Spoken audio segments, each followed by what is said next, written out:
We're back with a new topic and a new chapter for today.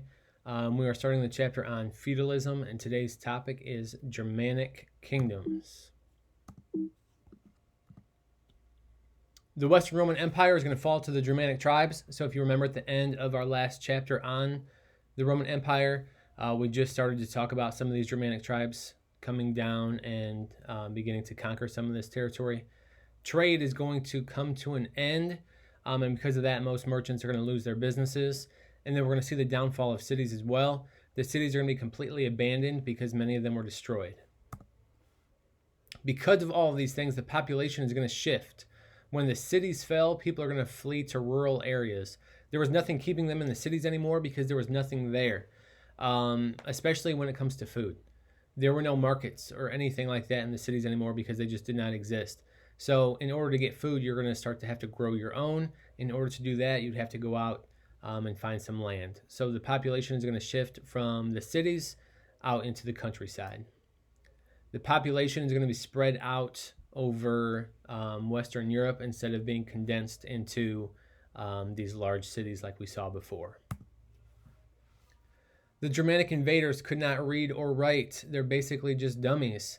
So because of this, we're going to see a huge decline in learning. Few people other than priests could read or write.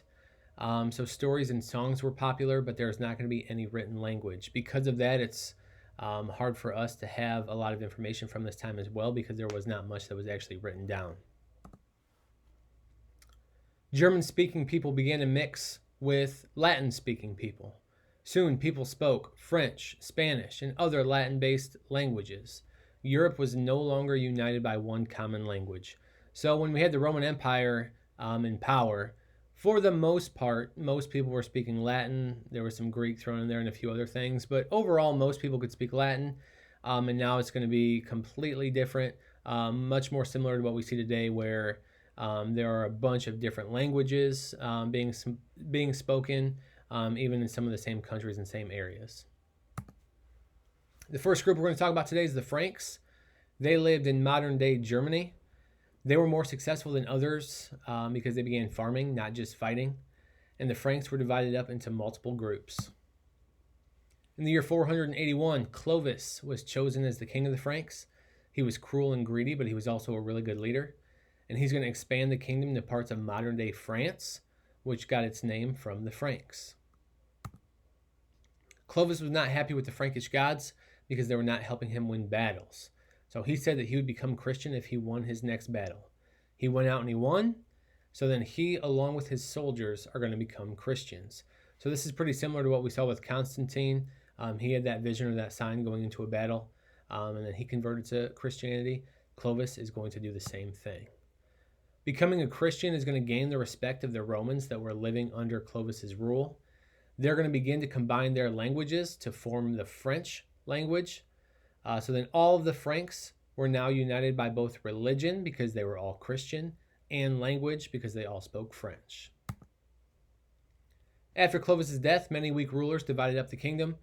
The position of mayor of the palace would soon become more powerful than the king's. The most powerful or famous mayor of the palace was Charles Martel. Charles Martel wanted to reunite the Franks. So in 732, he's going to lead his army in the Battle of Tours. In my opinion, the Battle of Tours is one of the most important battles that most of you have probably never heard of. I never actually heard of this battle until college. But basically, the Battle of Tours was the Franks versus the Muslims. The Muslims had begun expanding, and we'll talk about that a little bit in the next chapter, but they make their way up into Spain. Charles Martel ends up winning this battle, and the significance or the importance of this is that Christianity is now allowed to continue in Western Europe. Had the Muslims won this, there's a possibility that they would have continued to conquer throughout Europe, and Christianity might have come to an end, and Islam could have taken over all of Europe. So the largest religion in the world today, which is Christianity, might not exist had the outcome of this battle been different. Taking a look at this map really quick, you can see the red or maroon color here is going to be Christian territories in Europe. And then all of the green is going to show some of the areas that the Muslims are conquering. So you can see them starting to creep up into Europe, but the Battle of Tours is going to basically stop them and keep them out of Europe for the time being. Charles Martel is going to die, and his son Pepin will take over as mayor of the palace. Pepin is going to get rid of the king, which meant that he was now in total control, and he even had the support of the Pope in return for protecting the Pope. Pepin dies in the year 768, and his son is going to take over. His son's name is Charlemagne. Charlemagne wanted to unite all of the Franks with all of the other Germanic kingdoms. So almost kind of like uniting all of Europe for the most part. And in order to do this, he has to start a series of wars. He starts by defeating many of the Germanic tribes around him, and he forces them to convert to Christianity. He ends up being crowned emperor by the Pope, and he's going to encourage education and reform.